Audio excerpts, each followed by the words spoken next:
Бұл менің оқыған кітаптарымның бірі.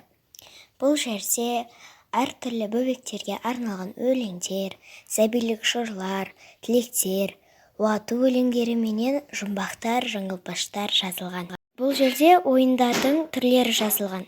Мысалы ретінде ұшты-ұшты, сен тұр, сен шық деген. Әңгімелерден Қожанасырдың тойға баруы, қожа мен хан, арман, тесік тиын, еріккен хан, бала жиренші, алдар көсемен шайтан, Аяз би сияқты көптеген әңгімелер жазылған.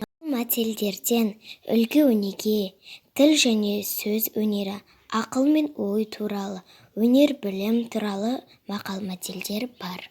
Осы жерде тесік тиын туралы әңгімені айтып берейін. Қожанасырдың төбесі таз екен. Бір күні ол шашын алдырып болып, ақысына тесік тиын беріпті. Шаштараз былжырап, тесік тиын кім алады, бүтінін бер депті.